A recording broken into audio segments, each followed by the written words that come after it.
disclosure of pecuniary interest with this matter? Councillor Allen.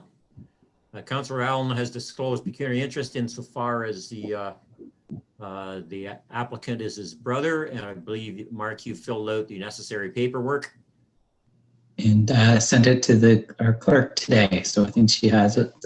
Thank you. So I believe what Heather will do is just move you into the waiting room. Sure. And then we'll bring you back once this is finished. Okay, thank you. All right, as I said, this is to do with the rezoning on a County Road 2 property, which is required as a condition of consent. Kent, are you going to lead the way in this one? Yes, Mayor Taylor. So I'll just start off by just reading the preamble. This is a public meeting for zoning bylaw amendment held under Section 34 of the Planning Act.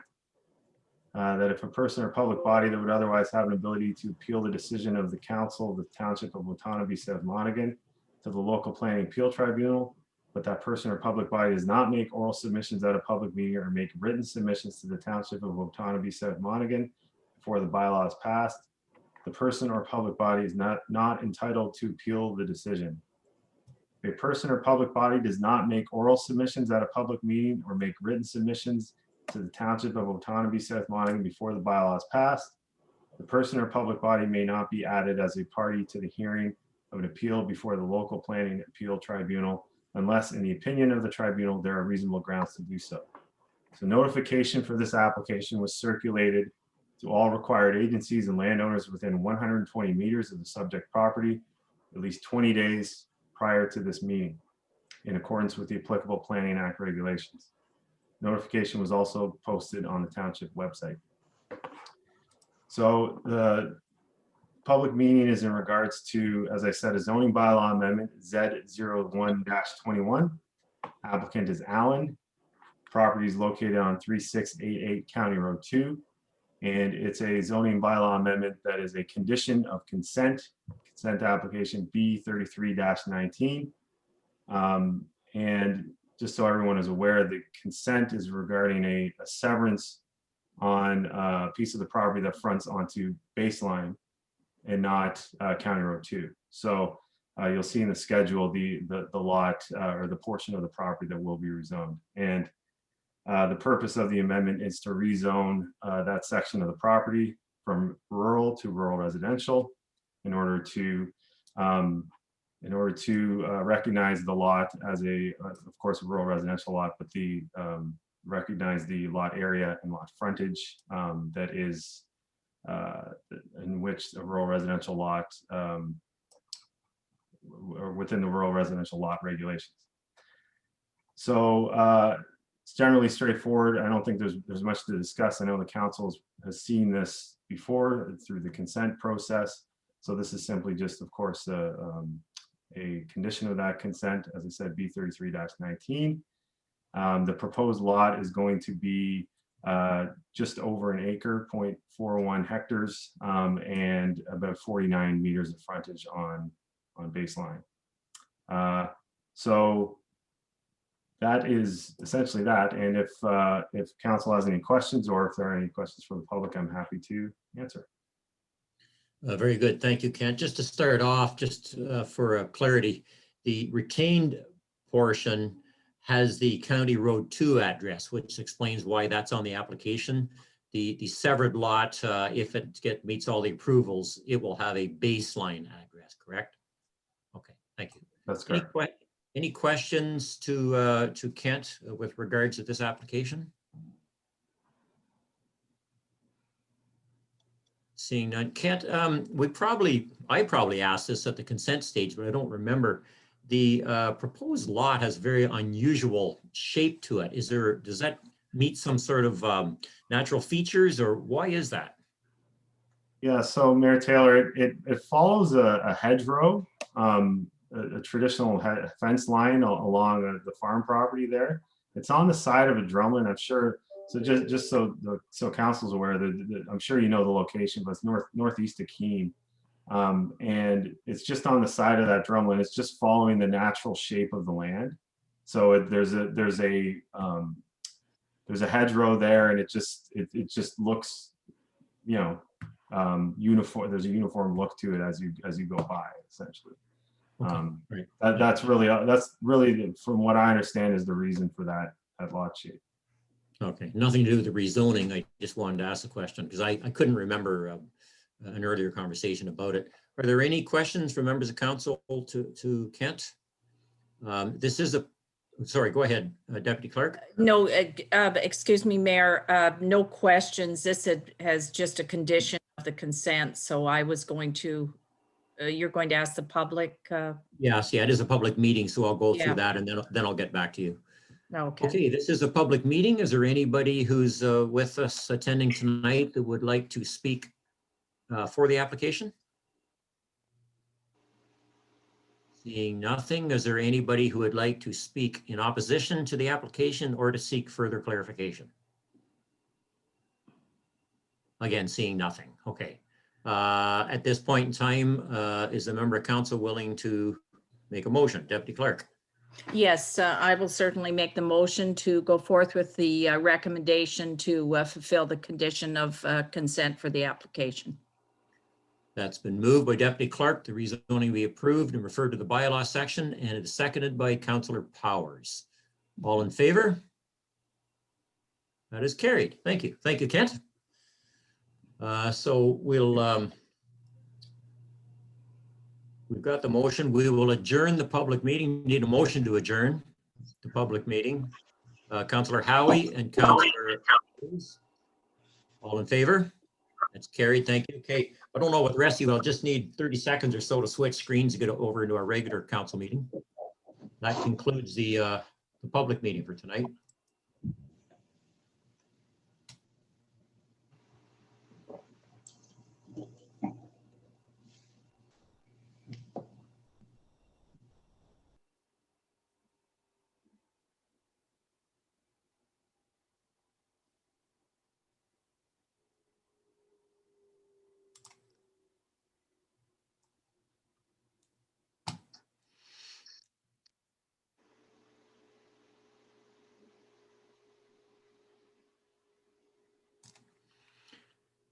Okay, is everybody's high-speed internet kicked in?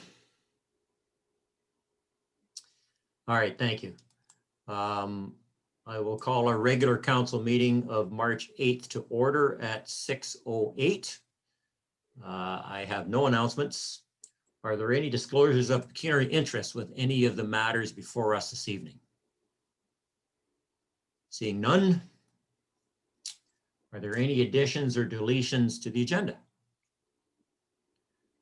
Again, seeing none, I'd like a motion, please, to adopt the agenda that's before us for tonight's council meeting. Moved by Deputy Clerk, seconded by Councillor Powers. All in favor? That motion is carried. Thank you. Okay, we have the minutes of our last council meeting, which was February the 8th before us. Before I ask for a motion to receive and approve the minutes, are there any questions on it? Any questions at all? If not, could I get a motion, please, to receive and adopt the minutes of our February the 8th council meeting?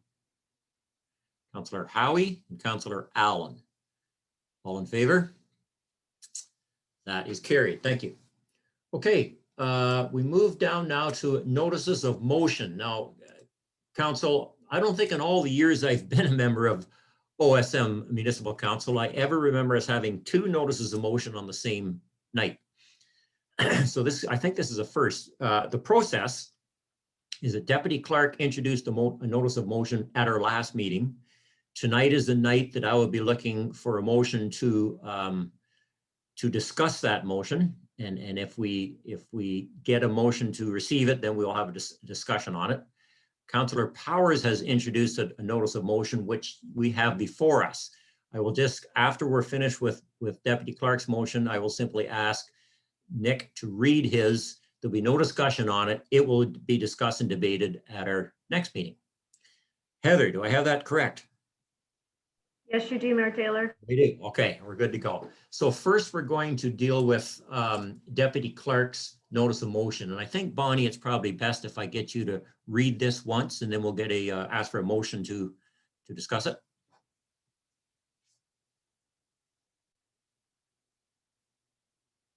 You're muted, Bonnie. Thank you. Whereas Otonabee-South Monacan recognized the agricultural sector as a key economic driver in our municipality and the County of Peterborough, and whereas residents and politicians are aware of the benefit of supporting local business sectors, and whereas we encourage our fellow municipalities and our county to support an online bulletin board for those owning or wishing to rent farmland by registering through the website farmsatwork.ca. Therefore be it resolved that the Council of the Township of Otonabee-South Monacan request our lower tier municipalities and the County of Peterborough to formally support this endeavor and help increase our food production locally through their communication networks. Very good. Okay, so that is Deputy Clerk's notice of motion. In order to discuss it, I need a mover and a seconder. Deputy Clerk, are you willing to move that motion? Yes, I am. Seconded by Councillor Powers. Okay, so now, Deputy Clerk, I'd like to give you the opportunity to discuss that motion and what's behind it. If you could provide a little background, please. Well, I think this is timely, and we have a lot of agriculture on the agenda tonight. We are an agricultural certainly community, and we know how important we're looking at OP changes to get more rural over to agriculture, and with the pandemic, how our local food production is so critical. So I think this is timely. I think we need to certainly pass this and then spread it out into the county. So this gives people looking for land. It doesn't have to be huge acreages. Maybe there's people looking for a farm space to do a farm market and attend one of our local markets for local fresh food. So I think the whole initiative behind this and the opportunity to spread this out, I think, is critical, and especially at this time. Very good. And as you said, part of the motion is to pass this to the other townships in our county as well as the County of Peterborough. Correct. Right. Any further discussion? Any questions on this motion? Councillor Allen, go ahead.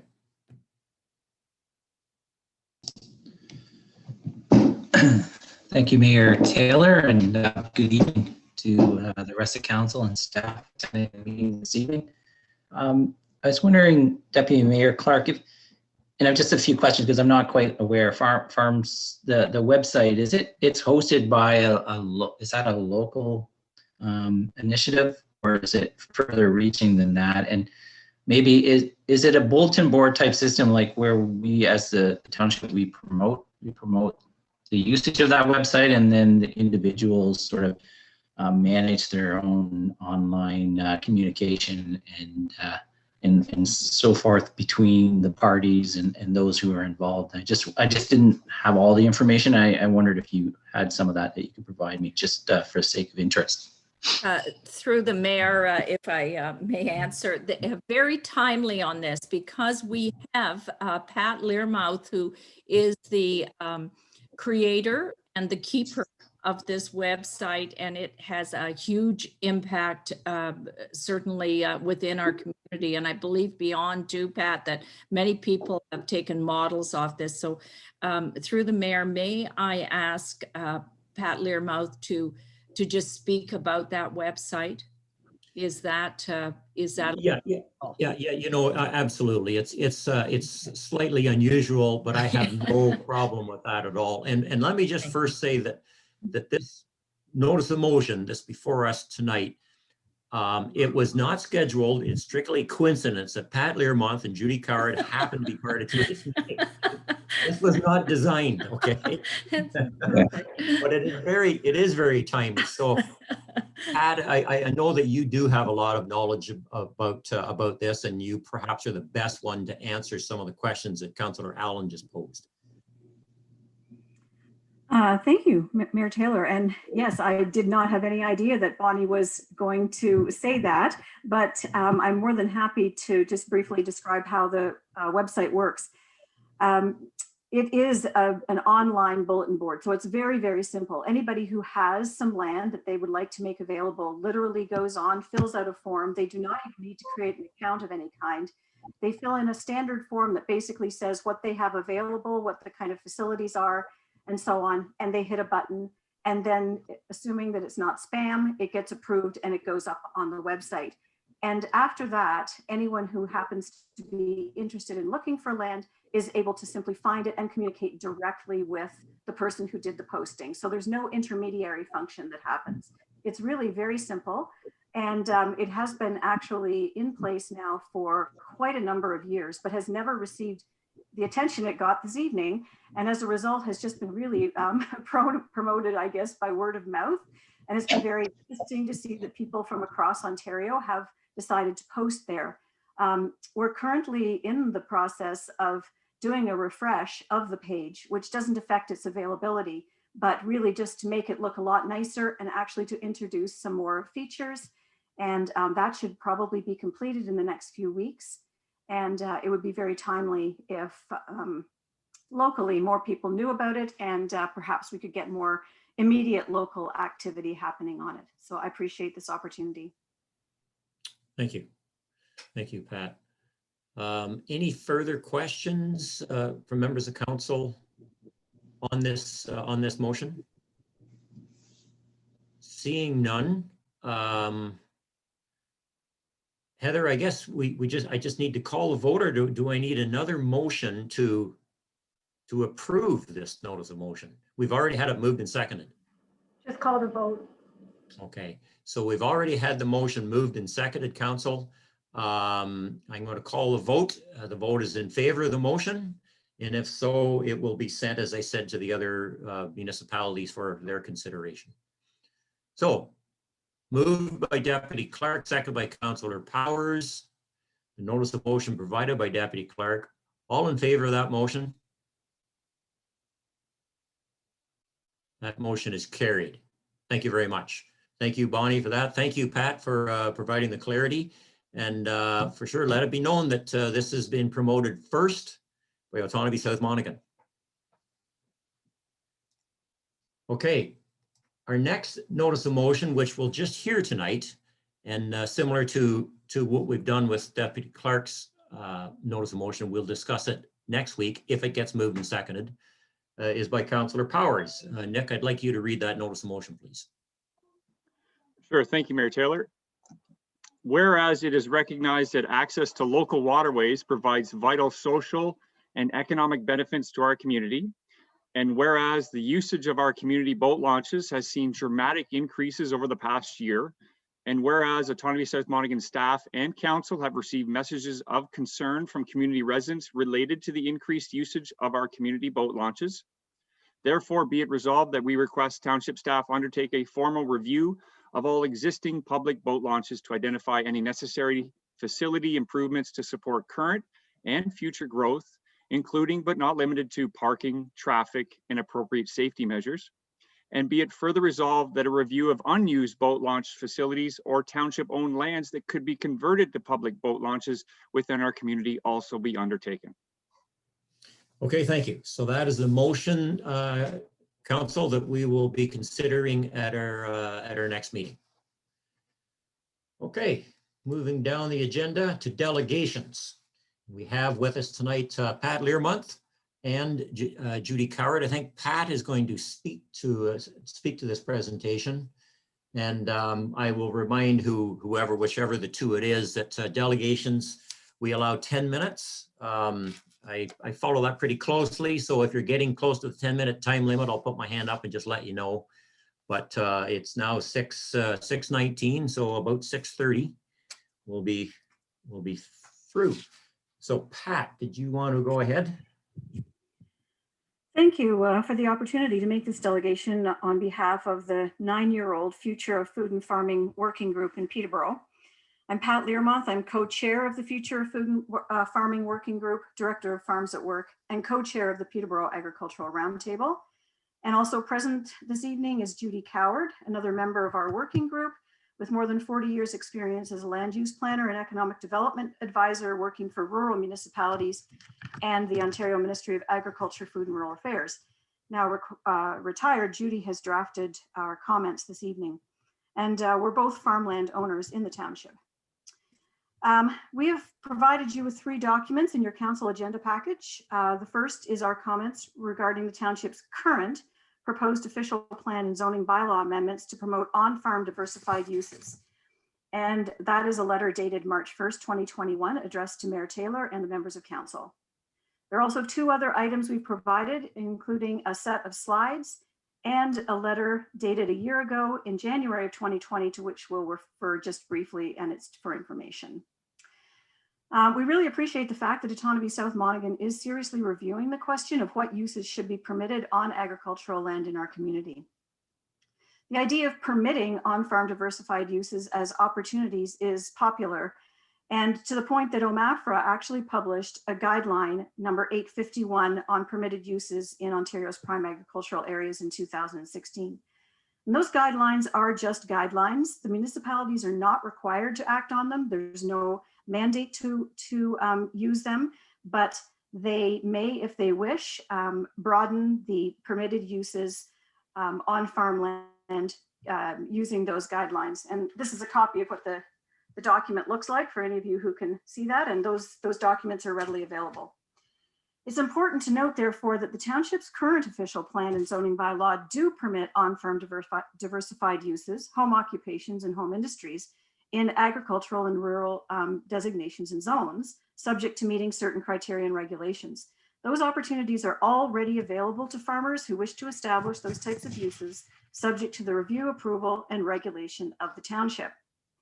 The motivation for permitting on-farm diversified uses stems from the fact that farm viability is an issue. The number of farm businesses has declined by 1/3 in just the last 25 years in our county. So the idea is to give farmers ways of diversifying their income to make their farm businesses more viable and keep them on the farm. Finally, our local population is increasing, and the amount of land in production and food produced in the county does not meet the needs even of our community now. Protection of farmland is a constant theme of public consultations, and the COVID pandemic has highlighted community concerns over local foodability. So for reference, the statistics on farmland loss and loss of farm businesses is included with those slides that are in your package. With that background, we make the following comments on the township's proposed official plan and zoning bylaw amendments to permit expanded on-farm diversified uses. We first commented on the township's earlier version of proposed amendments in January of 2020. And we included that original letter in your package, which was sent to the CAO and township councilors, just to reassure you that we're not coming for the first time to make these extensive comments at the very last moment. However, we did not receive a response to our original letter a year ago. We reached out a second time in the summer of 2020, and our understanding is that due to a variety of township-related staffing issues and other circumstances, our comments were not considered. So we just wanted to make sure that we could bring them forward briefly this evening and make sure that you had the documentation in your hands to do further investigation. Our continuing concern is that the proposed amendments would allow a broad cross-section of commercial and industrial type uses to be permitted as of right on lands designated and zoned agricultural and rural throughout the municipality, with little to no municipal land use controls placed on them. Further, the proposed amending documents would not require the applicant to be a farmer or to be farming the land. The only requirement would be that the on-farm diversified use be established on an active farm, which could mean that it was rented to a farmer or rented, or part of it rented to a farmer, with the expectation of gain or reward. In brief, if the proposed official plan and zoning bylaw amendments are approved as drafted, the following could occur. Anyone, including a non-farmer from downtown Toronto or even someone from outside the country, could purchase a farm property located in Otonabee-South Monaghan that's designated agricultural or rural and proceed to establish a commercial or industrial type on-farm diversified use on up to 1 hectare of that land.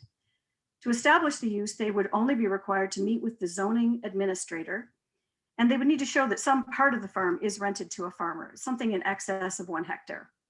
The applicant would not be required to rezone the property or enter into any type of agreement with the township. Neighboring property owners and the public would have no opportunity to comment on the proposed use.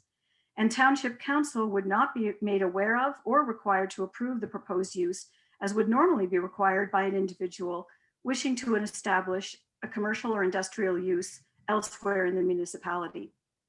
Once approval has been granted and the new business is launched, there's no oversight of the future use of the property, which then might not even be rented the following year to a farmer, let alone be farmed by the owner.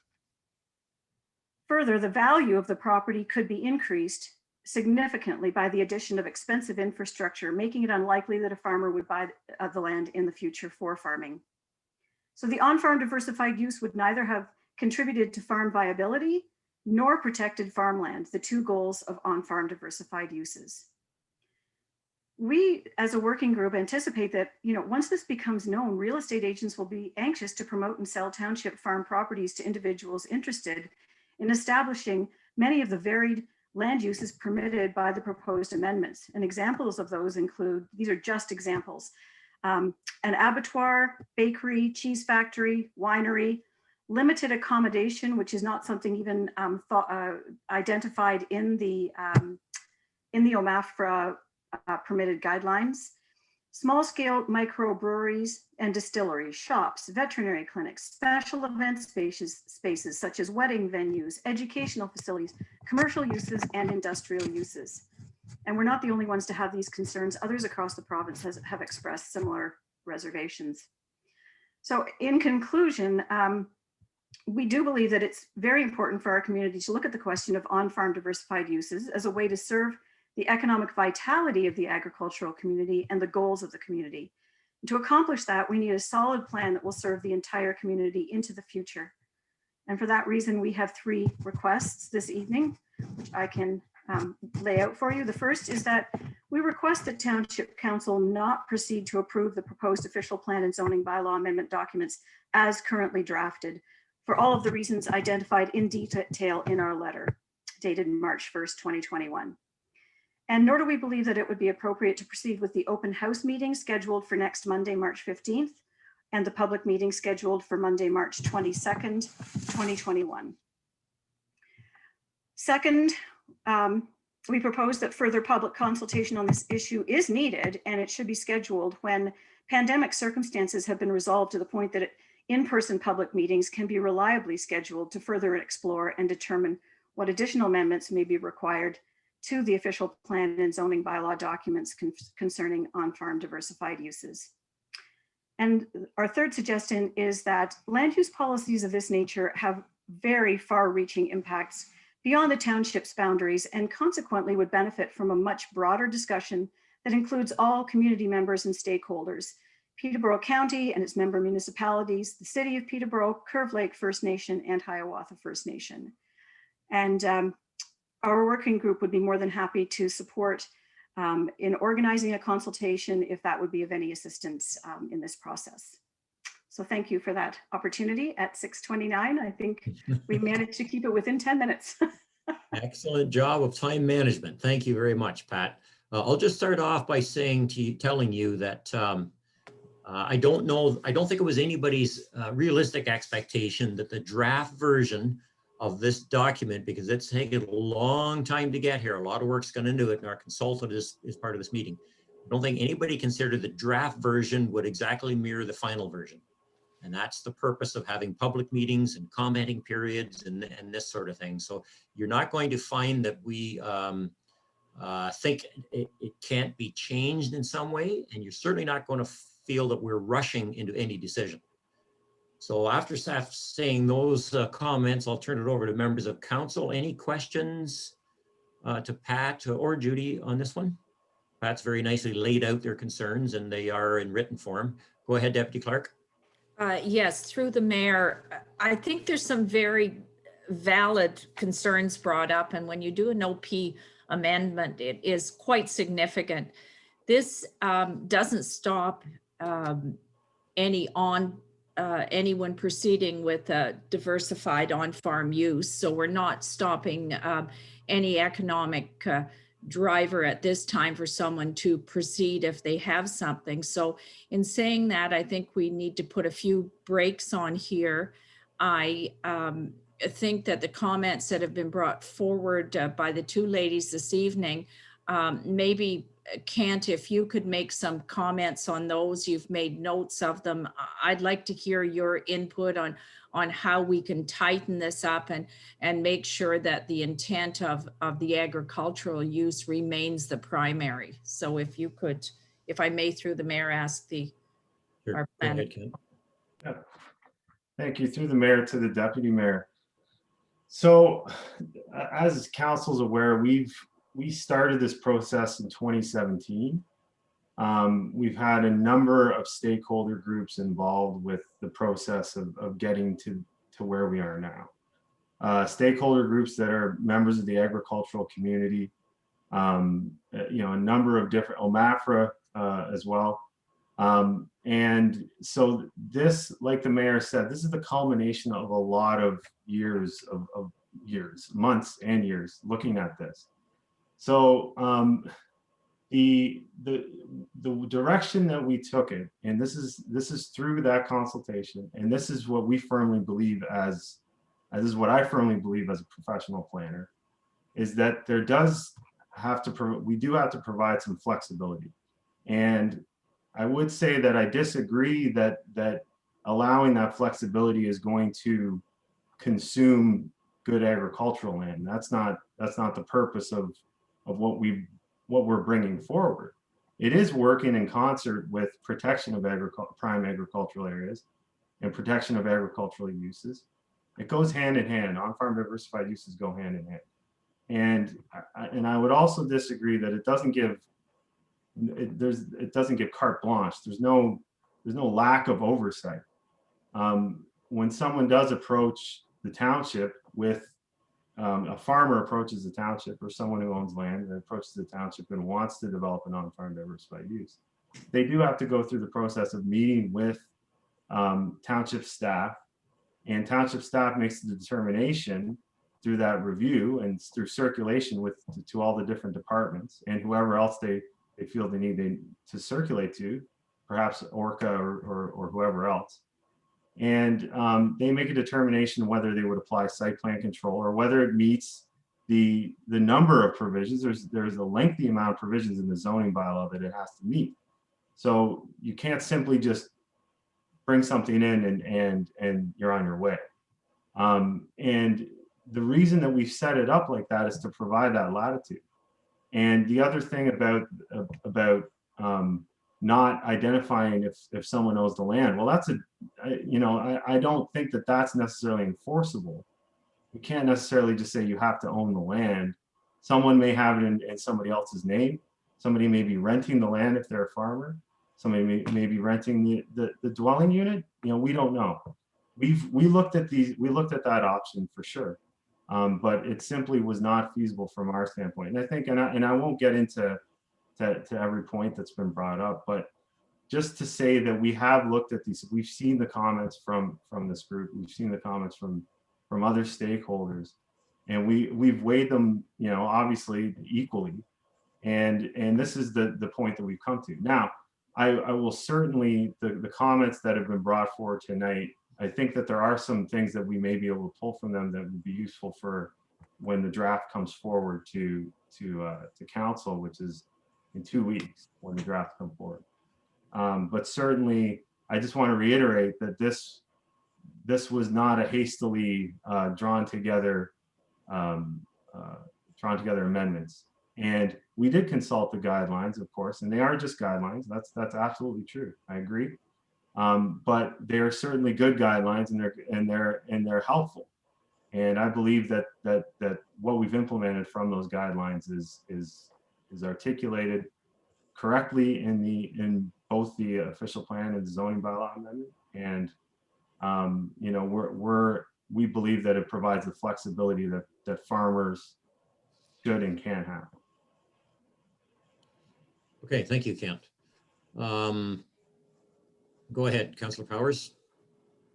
just to follow up with that, thanks for the information, Pat. I will say it's very, very informative. I thought the presentation, the material was very helpful.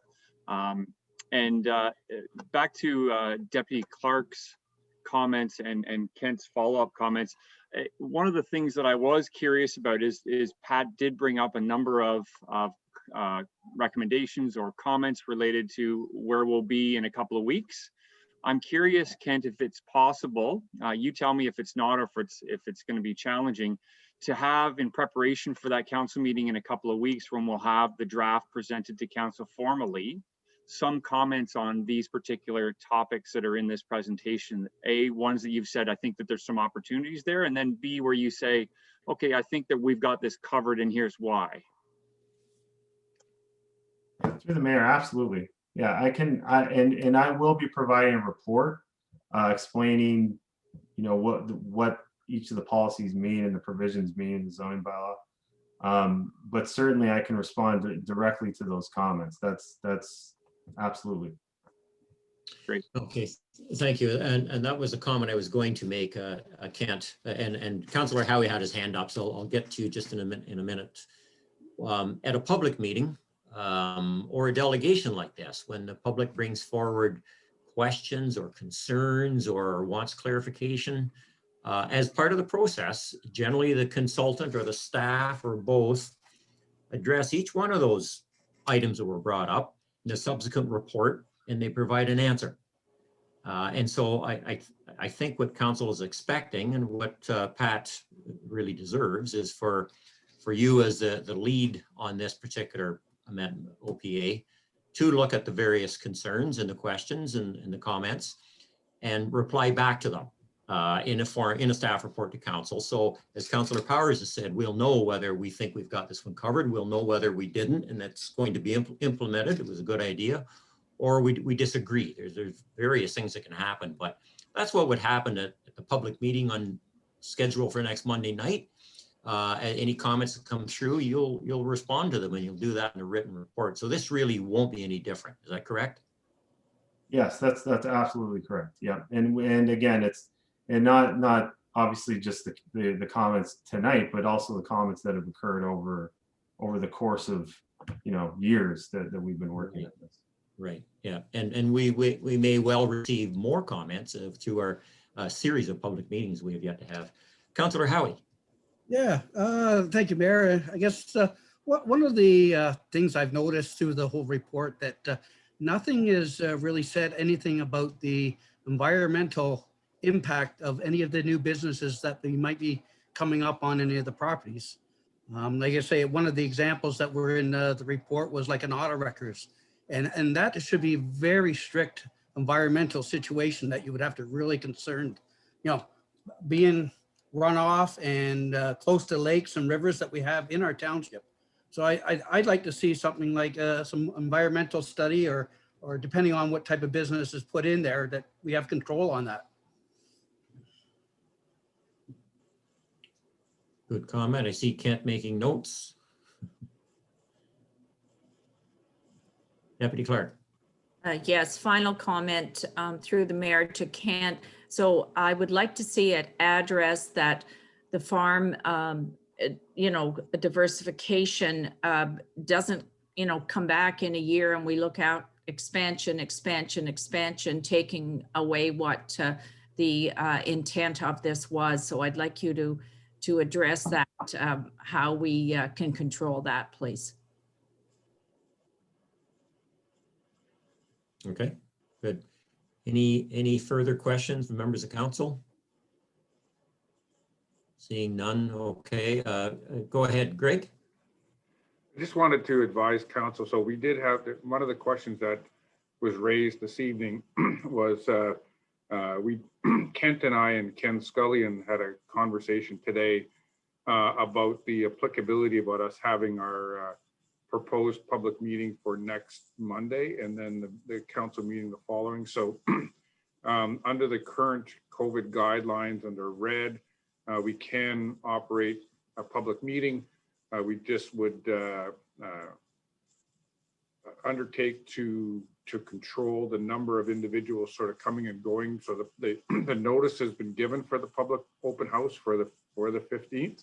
And we feel that we can adequately and safely conduct a public consultation session within the current confines of the COVID restrictions. So we have had that conversation, and certainly the recommendation to council is that as the notice that's already been posted, that we would proceed with the public with that particular public information center and then the public meeting on the 22nd.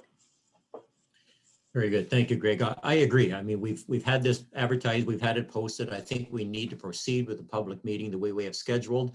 That doesn't mean there's any race to the finish line here. We have been nearly 4 years on this project. So it could require, council may decide they want another public meeting if in-person meetings can be anticipated in the near future, or there's a variety of options. But I do agree that our scheduled public meeting for a week from tonight should proceed. So with that, I just need a motion, please, to receive the delegation from Pat and direct Kent to come back with a list of answers and questions or concerns. Are you making the motion, Deputy Clerk? Yes, I will. As soon as I have a seconder, just if we could have the logistics set out. So the 15th meeting is going ahead. Then on the 25th, we're going to look at how Kent has addressed the issues brought up. And then that doesn't mean at that time that we have to go ahead and pass it. We want to make sure those are, and then it can come back again for final once we've had a look at that. Is that correct, Mayor Taylor? That is absolutely correct. Okay, thank you. I make the motion. The motion is moved by Deputy Clerk and is seconded by Councillor Howie. All in favor? Thank you. That's passed. Thank you. Thank you, Pat and Judy. Okay, moving down now in our agenda, we're into 11.1 staff reports. We have the roads needs study and the structure investigation report. And I see Paul Hurley's joined us. And I did see Brian here earlier. There he is. Okay, so did either one of you two gentlemen want to speak a little bit about these two studies before I ask council if they have questions? How did you want to handle this? Go ahead, Brian. Yes, through you, Mayor Taylor and members of council. Yeah, I just thought I'd, again, you already introduced Paul there, Mayor Taylor, and the two reports before you are the roads needs study that's done every 4 years and the Ontario Structural Inspection Manual. These are the executive reports. The other ones are quite detailed and are available, but for this meeting, we thought the summary reports are even a lot of information in them. So I thought it'd be good to have Mr. Hurley on this call in case there's any technical questions with either report. So there's a lot of reading there. So if council has any questions, they can either direct them to me or Paul. Very good. Thank you, Brian. You're right. There's a lot of information, even in the summary report. Questions from members of council. These are two pretty important documents. Councillor Powers. Thank you, Mayor Taylor. Yes, very thorough review and reports, that's for sure. And from what I understand, this is just the tip of the iceberg in terms of the report and the material that Brian and Paul have access to. So just a couple of questions. The first one is around the assessment of the roads themselves. I believe in the report, it was noted that estimates were used in some cases versus active measurements in some cases. So if maybe Paul or Brian could speak to using estimates versus using active measurement for gauging, I couldn't recall if it was the class or if it was the AADT measurements or classifications, things like that, where estimates versus actual measurements come in play in this type of a report. Through you, so I think I can at least start by answering that. So there's two things. I think you specifically asked about traffic. So one of the things we were hoping to accomplish this year was actual traffic counts. But what it turned out that we were not able to get the data from MTO that we had hoped to get our hands on for actual traffic data. And in the interest of getting the study completed and into your hands in a timely manner, what Brian and I agreed was that we would revisit the traffic numbers when we get updated AADT numbers from MTO and assess if there were any differences in the traffic classification. So the data that's in there is based on traffic counts, but the counts are old. And so what we do is we try and extrapolate that forward through over the life of the study to give us kind of an accurate level of where we think the AADT on the roads is going to be. So it's the best data that we had available in order to complete the study. Okay, great. Just, and if I can, Mayor Taylor, a follow-up question. The reference to standards in terms of road standards, obviously in some cases it's referenced in the report that some roads are not meeting standards. In a lot of cases, funding challenges are related to that, of course. When a roadway is not meeting a standard, is there outcomes associated with that? And if is there expectations from MTO, if you're not meeting the standard for a certain roadway, X is going to happen, or X, Y, Z will likely be coming? And then counter to that, and I don't know if Paul or Brian will be able to speak to that, is there inherent liability within the municipality if our roads are not meeting these particular standards? Again, through you, Mayor, I don't think there's a municipality that I'm aware of whose roads all meet these standards. So the one thing that you all face on the municipal side is funding constraints. And so the way we typically approach these is that we would only recommend that you bring a road up to standard if there's already work identified. So for example, you have a lot of gravel roads out there that probably do not meet the minimum surface width or shoulder width, but they're functioning just fine for the use that they're in right now. And what we typically do with these reports is, if that road needs improvements, maybe at some point it's going to go to a surface treated road because the traffic volume has increased. At that point, we would recommend that you widen it to the appropriate surface width, but we're not going to take a road that's 5 meters and should be 5.5 meters and recommend that you go through the process of widening that road. It's not a good use of your precious funds at this point. So. Okay, thank you. Any other questions? Brian, go ahead.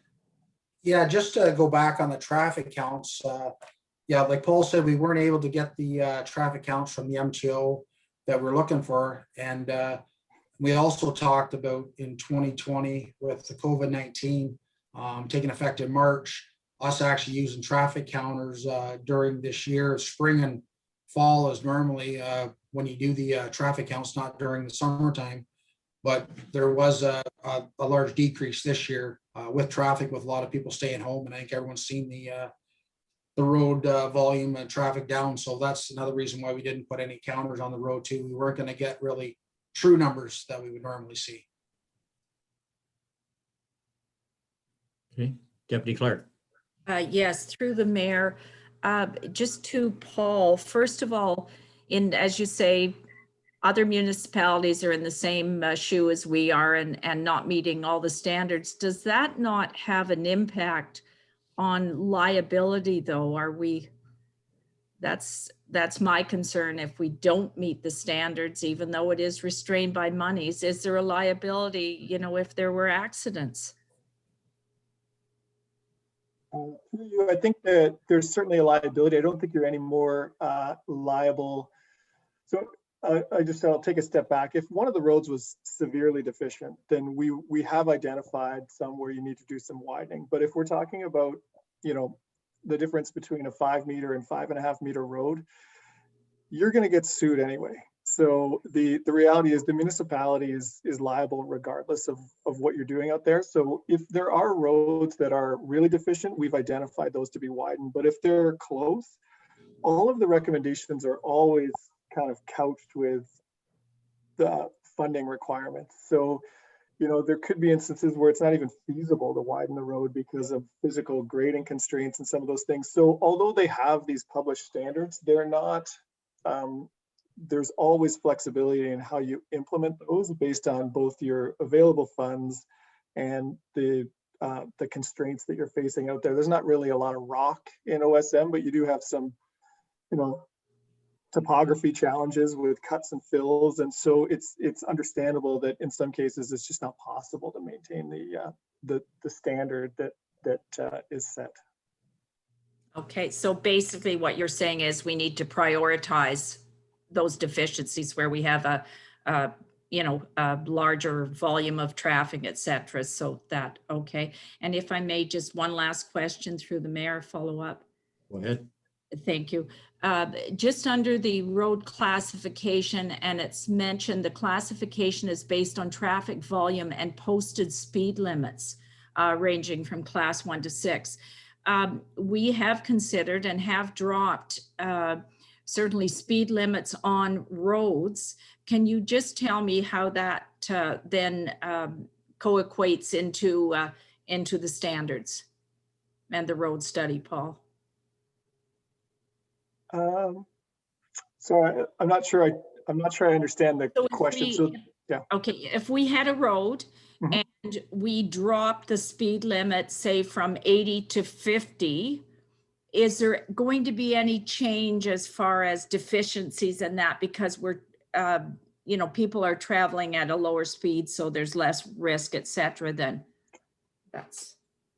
Through you, then I think in that case, anytime you're lowering the speed, you're going to improve the situation, at least from a traffic or a road classification and a design standard requirement. So the lower the speed, the less stringent all the requirements are, whether it's lane width, shoulder width, alignment, visibility. So anytime the speed is a little bit lower, all of those design requirements are a little more lenient, let's say. So if you've dropped the speed on a particular road, you're in a better place than you were if it was deficient at 80. There's a chance it may be compliant at 50. Is I guess what I'm saying. And just does the class change with that lowering? Like their roads are class 1 to 6. Would the class change? The class would change. Yeah. Very good. Okay, Councillor Allen, I think you had your hand up, Mark.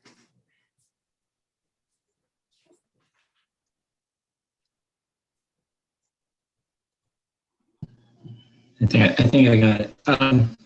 Thanks, Mayor Taylor, and good evening, Paul. It's along the same lines. In fact, Deputy Mayor Clark eloquently asked the same question. I was wondering about the posted speed limit and if there was a reduction on a roadway, if it would change the classification or the sort of the standards for the road and bring us closer to being in alignment, possibly with the road conditions as they are now. So that was kind of my question, and I think Paul answered that. So again, thank you for the opportunity. Okay, thank you very much. Councillor Powers. Thank you. Just one additional question. Actually, on the bridge structure report, there was one that really stood out in terms of the BCI number compared to the others. It had on lot 6-7 over in South Monaghan, concession 3, it had a BCI of 3.6 or 33.6 rather. And if I'm reading the report correctly, that's pretty low in terms of we need to get working on that ASAP. Am I reading that correctly? I don't know if Brian or Paul could answer that. Through you, yeah. Typically, the lower, it's a rating out of 100. So typically, the lower the rating on a structure, the worse the condition is. So anything down in that range is going to be a higher priority for sure. Yeah, that seems pretty low out of 100. That we may want to work on that one if it's at 33.6, I guess. Yeah. So that'll be probably our top priority when it comes to bridge work, I guess. I see Brian shaking his hand. Question for Brian. Is that captured, Brian, in our 10-year capital forecast? I'll have to look at that, but I'm pretty sure, like I said, this last time when this would have been done in 2 years, I don't think the scoring would have been probably much better than that. So I'm pretty sure it is, Mayor Taylor, but I don't have that in front of me right now. But I don't think that rating would change much in 2 years. So I'm pretty sure it's in there. Thank you. Any other questions from members of council to Paul or Brian? We waited a long time for this. I'd like to, probably this is for you, Brian, but the roads needs study and the structure study lists what the projected deficit is, how many dollars we would have to spend to bring all of our structures and all of our roads up to an acceptable condition. In the case of our roads, for example, it's almost $25 million. And just to back up a bit, Paul's quite right. Every municipality, every county, every city has a massive infrastructure deficit. Ours is 25 million, and to a little township like Otonabee-South Monaghan, that's a lot of money. But that's the bad news. But the good news is, I think, and I hope, Brian, you can confirm this, some of that deficit includes some major road projects that we've done within the last 2 years, meaning that it's maybe not quite that high. We've done Third Line, we've done Villiers Line. We're going to do Drummond Line this summer, almost $1 million project. So in actual fact, at a moment in time today, the deficit isn't quite as bad as what it was when this study was complete. Is that correct? Yes, I believe you're Go ahead. you are correct, Mayor Taylor. And like I said, and even in 2021, that's the Drummond Line is an 810,000 project. So you're creeping on $1 million there to look after 8.1 kilometers of surface treatment road. So that's almost half, I think, of what I think it's 1.4 or 1.5 million is what the roads needs study says what we should be putting in. But we're doing 50% of that, doing a large project like that. So yes, it will be decreased. Yeah. Thank you, Brian. I want to make that point, Council. While the forecast is bleak, it's not as bleak as what it might seem, and we are doing what we can. We're trying to we're getting the various funding from different governments and saving gas tax money, and we're really doing what we can at the same time without blowing up our taxpayers and adding another $1 million to our budget. It's just not practical. So I just wanted to kind of end it on a little positive note here. Deputy Clerk? Yes, through the mayor, are we going to review the structural report on its own, Mayor Taylor? Or is this all in? We can. Councillor Powers had a question about it. So if you have a question on either report, now is the time to bring it up. Yes. Okay. Yep. You're muted, Bonnie. Just on the structural, and it was on page 8 of 10, tables 4.1. I just wondered if the structures could be identified, structure number 1, 2, 3, 8, 16. It would be helpful to know what those structures are. If that could be maybe sent out to council members, just so we know what buildings those are. Is that possible, Brian? Or I did send the question in. If you wanted to answer it tonight, or if you wanted to send it out, it's certainly agreeable to me, whichever way you would like to approach. Go ahead, Brian. Yeah, so again, the structural inspection report is for culverts and bridges. So it's not actual, when you hear the word structures, it's not buildings or facilities, it's actually the infrastructure in the ground, so culverts and bridges. Is that what you meant, Deputy Mayor? It threw me, and I'll tell you why. Under the table, through the mayor, to 4.1, capital improvements, major rehabilitation to deck top, fascia, and soffit.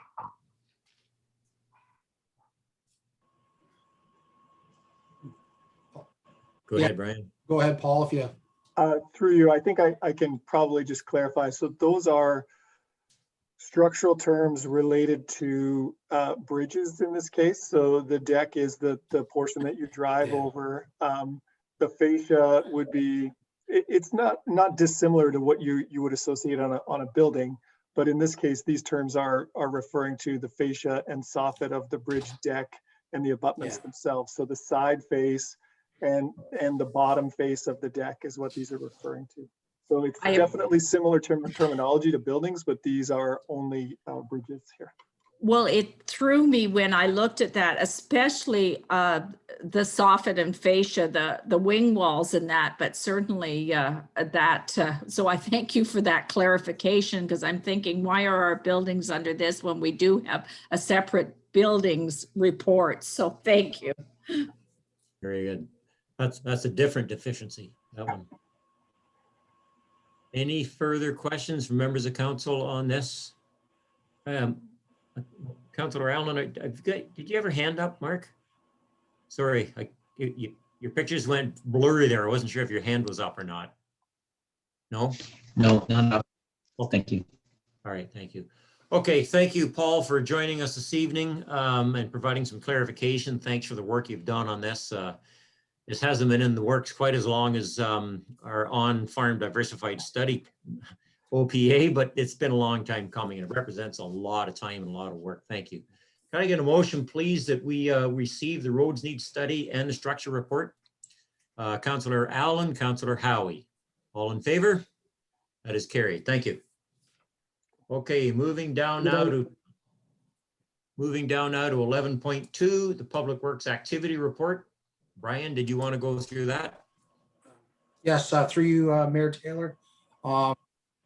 Yes, Council and the Mayor, we have before you the Public Works Activity Report.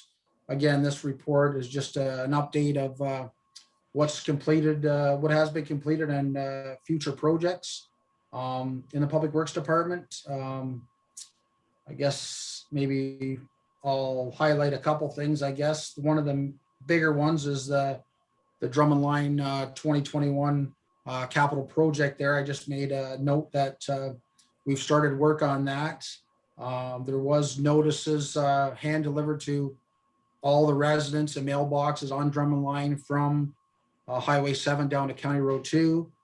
And as well, to make sure we don't miss anyone, there's a mail out as well to, it might be to landowners that actually don't live on the road or have a mailbox. So they're gonna get a notice in the mail.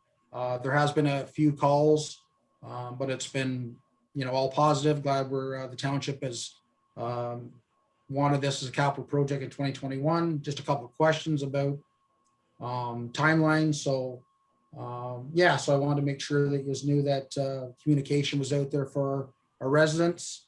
And then as well, there's like good news about our waste and all that as well with the clear bag program. And we're hoping 2021 we'll see the full calendar year and hopefully have some more year-to-year dates and stuff. But you've seen what we did in the last quarter there of 2020. So I don't know if there's any questions from council on this report right now. Are there any questions from members of council? And it could be either on the Public Works Activity Report or the quarterly garbage report or the diversion. Go ahead, Deputy Clerk. Yes, through the mayor, just under waste, and I note, Brian, that it said there was a 1% increase in county certain for curbside collection in 2020 over 2019. I am thinking that increase, slight population increase also for the fact that people were home in COVID and cleaned out more perhaps than they would have in a normal circumstances. And just again, the next bullet point, we converted 663.36 tons. It was slightly declined, but again, I'm thinking we're doing pretty well here with this clear bag. Could you just comment? Yeah, through you, Mayor Taylor. Yes, Deputy Mayor Clark. I believe that is something staff talked about, and I believe that with a lot of people at home and stuff, more than being at work, and even just the simple people taking their lunches to work and eating at work, and garbage going in at work. They're at home, eating at home, kids at home when they're not in school. So the 1% I don't think is out, way over the top. So it's not too bad. But I do believe the clear bag program, I think Heather and I were discussing this, a month after we were into it, that it went pretty smoothly. I know there was calls, some residents were having a hard time getting clear bags and stuff. And, but with the stickers we got made up, that Heather had made up that went out to Waste Connections and putting it on the bags. There was only probably maybe 2 to 4 weeks there that there was real, you seen some black bags out. And once people got the sticker on their bags, they started to, to use the clear bags. And again, seeing this roll out for all of 2021, hopefully we can see our diversion rates increase in recycling and less waste going to the landfill site and to the transfer station, which, the landfill site, especially on Bensford Road, if all the townships are doing their part, that'll extend the life of the Bensford landfill site longer, which I think is a good thing. So I think we're moving in the right direction. Follow up, Bonnie, go ahead. Yes, and just through that, all of Peterborough County municipalities now are doing the clear bag, and shame on the city, which puts more garbage into our landfill, for having no initiative going forward. So here we are leading the way again. So kudos to staff and council for getting this going, and shame on the city for not implementing this program. Any other questions to Brian? Go ahead, Councillor Powers. Thank you, Mayor Taylor. Good report, Brian. Thank you for that. Just a question around the Drummond line. Do we have sort of an estimate as to when that will be completed? Yes, through you, Mayor Taylor. Yes, Councillor Powers. The notice, and I should send you the notice so all council sees the notice, and I'll do that tomorrow with the residents got. But it basically had a timeline starting right now in March, but being completed by late September, by the end of September. Our goal, again, to have the surface treatment applied. Usually don't like to see that much later than August, but sometimes it goes into the first couple weeks of September. But there might just be some loose ends and tidy up after the surface treatment is done, matching in some driveways. But it should be all completed by October 1st, hopefully sooner, but that does give us lots of time to hopefully get all the work done. Again, it's I'll send you all the notice tomorrow, what it says in it. It's brushing, tree removal. There's a lot of there's some ash trees that got the emerald ash disease on that road. There's some dead elms, so there's some work with our machine, the brushing machine, but then having a tree company with a bucket truck do some pruning and some limbs, because there's a lot of big mature nice trees, especially from baseline down to County Road 2 that we want to keep if we can. And then you've got the ditching and culvert replacement. Then you've got, after that, you've got the pulverizing of the road, which is with a company like Rhoda Miller, chewing up the road base and then shaping the road and compacting, and then adding 4 inches of gravel, then shaping the gravel, and then the 2 layers of surface treatment, which is the emulsion, and the 2 layers of 3/8 chips. But I will send you the notice, and the notice we'll put on the website too as well, so people can see it. But council will have more of an idea on what's exactly happening in the timeline. Okay, great. Thank you very much. And I'll just reiterate my comments as well around the clear bag. I think it is taking hold. I think people are embracing it. And I'll even admit, from a personal perspective, going into this, I thought there's no way I can recycle more than what I have. I'm recycling really well as a family. And I can tell you, we've seen some pretty dramatic increases in our recycling because we're, as a family, spending more time consciously saying, wait a second, should that be in a recycle or should it go in the bag? Thinking that we were already doing that. But once you consciously start adding and doing it more, we've gone from always 2 bags, sometimes more than that, down to it's rare that we have more than 1 bag of garbage now, which is, so it does work. Very good. Very good. Councillor Howie, I think you had your hand up.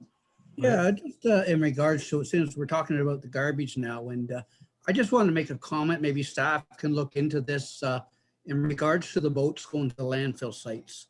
I noticed in that one report that we had before, it was like a fee of $20 for a boat going to the dump or to our landfill or transfer station. I'm thinking maybe we should be looking at it going into like we do with the black bags.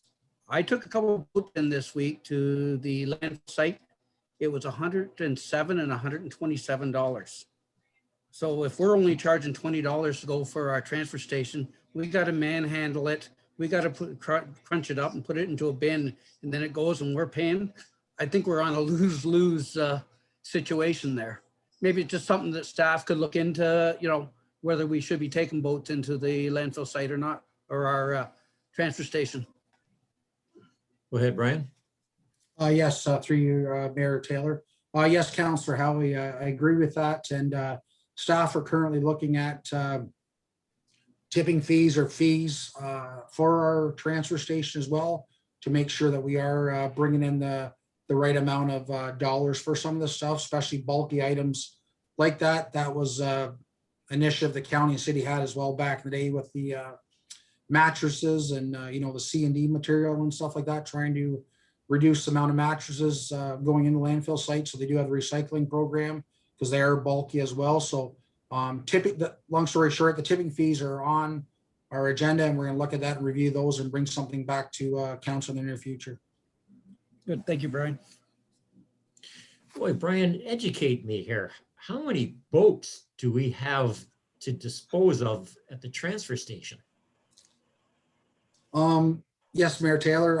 I don't have it right there, but I know I've been over there before and see the odd fiberglass boat in the one of the waste bins and stuff. And Is that right? it's on top. It is bulky. We try to break it down, but it's the odd one, and that's just coming to our transfer station. Not sure what's going into the Bentsford landfill site from, you know, the city, our township, Cavan-Monaghan.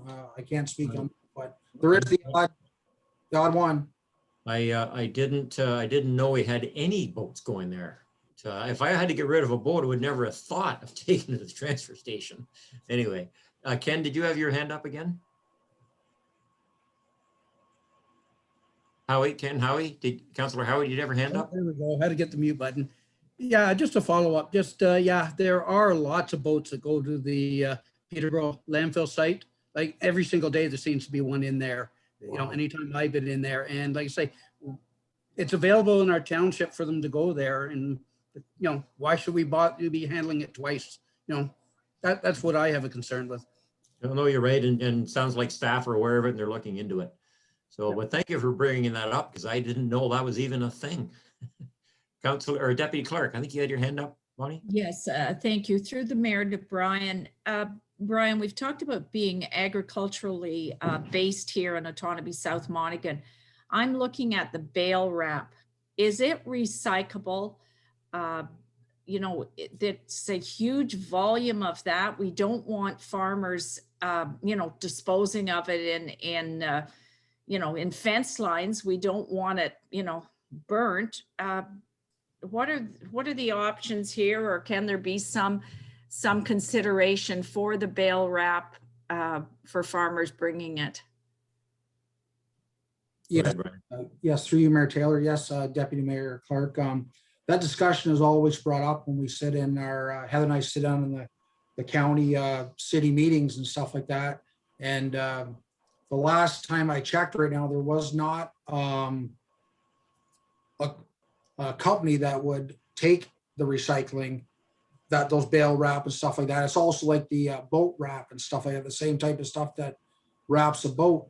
So that is, we're always bringing that up. And but yeah, if we can't truck away or recycle, it's going to the landfill site. And you're totally right, it is taking up lots. And you know, farmers don't take it, it lays out in the field and blows all over the place. So we'll keep trying, but I know that's always been a struggle with the county trying to find something that would a contractor company that would accept it. But we'll look into that more. Unless Heather's got anything more to add to that, Heather, I think that's about right. You're correct, Brian. Thank you. Okay, last comment from Councillor Howie. Go ahead, Ken. Yeah, thank you, Mayor Taylor. Just in regards to the plastic, what the problem is, the price of plastic is so low right now, because I've looked into it for the boat wrap and everything. And unless you wash and clean the plastic, they're not taking it. And it's actually more feasible for them to take it to the dump expense-wise than it is to recycle it. So that's where it is with that stuff. That's a shame. Okay, Counselor, we've received we've heard from Brian regarding, excuse me, regarding the Public Works Activity Report, the Quarterly Garbage Report, and the Township 2020 Diversion Report. Could I get a motion, please, that we receive these reports? Deputy Clerk, Counselor Howie, all in favor?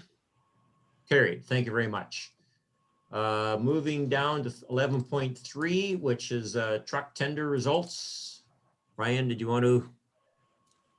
Yes, through you, Mayor Taylor. Yes, Council, you have before you recommendation that Council accept the base tender price from Winslow Drawley Motors in the amount of $285,135 plus net HST of $5,018.38 for tender TT-01-21 for the supply and delivery of one new tandem axle cabin chassis truck with power reversible front snowplow, wing, and all-season dump shredder. The background information there, it was posted on our township website. We did only receive one tender. It is from Winslow Drawley Motors. They are all our trucks in our fleet are internationals from Winslow's out of Peterborough. Talk about the financial impact. It is budgeted $280,000 in our equipment reserve each year for these, or when we do purchase these trucks. So you do see around $10,000 short, but we do have the surplus that we're going to sell in gov deals from our one tandem there that we should see, between $30,000 and $40,000 from this year that will go back into our equipment reserve. So I don't know if there's any questions on that report, but. Any questions on it? Brian? Brian, we had a conversation about this earlier today. Did you tell me that that this, even though we just received the one bid on this particular one, that it still is less money than the similar truck we bought a couple of years ago? Yes, through you, Mayor Taylor. And I did, I want to confirm this with both the amounts of stuff with Steve Drawley, but the cabin chassis, which is the cab and the chassis, it comes from the States, from the US, and the box, the plow, the wing, all the hydraulics, that's from Viking Surveys, which is a Canadian company out of Mount Forest. So the big part of this, and the cabin chassis is around, I think it was around 145, and then the actual plow equipment box is around 140. Like the prices are almost the same, but the dollar this year when the truck was tendered, the US dollar was, or our dollar was better. So that's why the amount is a little bit lower than the last truck. So. Very good. Thank you. That's right. Always like to get the positive news in there, right? Yeah. Councillor Allen, did you have your hand up? I did. Thanks, Mayor Taylor. Brian, and again, I know we've conversed on this before. Just receiving the one bid, is there anything we might do so that we would see more more bidding or more interest in these tenders? And just I'm not doubting the price. I think it's a pretty average price for what we're purchasing here. I just sometimes it seems to be one of those items that we have a challenge attracting additional bidding on. If there was anything that we could do that might increase the interest or make it more available, I just wondered if you had thought about that again. I think we talked about it probably last year when we replaced the cabin chassis and truck as well. And I just didn't know if you had any further thoughts on that. If you could share that, thanks. Yes, through you, Mayor Taylor. Yes, Councillor Allen. We did the same discussion last year, and I think it's probably been brought up even in past before last year. But the practice in the township in the past too has been to post on the website and not actually, mail it out to individual companies, which is a possibility. Have did that in the past in other municipalities. But the reason why we don't do that, we don't want to make sure we miss anyone, or someone says that, you send it to so-and-so and you didn't send it to us. We did get interest we did get a call like for when it was on the website, and it was not one of the actual people that would bid on the truck, but one of the subs that would bid on some of the actual equipment in the truck, because I do spec like Dickie John controls in our truck. That's in all our current vehicles, and even the county of Peterborough has. So this company wanted to know if we would possibly think about putting theirs in, and I said no, we're going to stick with what we've got. We've got all these in there, so there is people seeing it. I'm not sure why we're not getting other bids at this time. Usually, you might see 2, maybe 3 at the most. I think even in the county lately might be just getting 2. They're always getting the International to Peterborough. You sometimes might get Freightliner is another one, and then the odd time Western Star. But those are really the 3 companies that do bid it. What I've seen in others, there is a few trucks out there, but probably 95% of the trucks you see around are the international trucks. So we can look at other ways, Councillor Allen, but this is the way they did it in the past. It is out there. I know there is people looking at it. I don't know why no one else is bidding on it, but we can look at that again. Okay, we've got Councillor Howie and the Deputy Clerk. Go ahead, Ken. Yeah, thank you, Mayor Taylor. Maybe this with the COVID going on and everything right now, maybe some of the companies aren't bidding on them because they don't have the supply and demand to produce them. Like say there's shortages on vehicles and stuff like that, and you know, that could be one of the reasons why for this year. I don't know what your input on that would be, Brian. Yes, through you, Mayor Taylor, that could be possible, but like I know, I'm just speaking in past. I know the last few years it's been the same as well. We get the one from Peterborough, from Winslow's. Yeah, I don't know. Like I'm saying, other townships too in the county, I know they're sometimes seeing 2. Most times they will see 2, but that's usually what you'll see at the most. And yeah, so I don't know. Deputy Clerk. Yes, thank you. Through the mayor to Brian. Certainly to see that the price is from past prices is certainly a pleasant surprise, as Mayor Taylor pointed out. The one thing I would like, and it is, you know, good to support local, in your peer network, have you ever reached out to, you know, your peers just to see that this is within the competitive price? I certainly, sitting here, know that it's around, I was going to say $250,000 on a truck. So I'm certainly not educated around this and just wondered if in comparable around the province, is this what everybody is looking at for a price? Yes, through you, Mayor Taylor. Yes, Deputy Mayor Clark.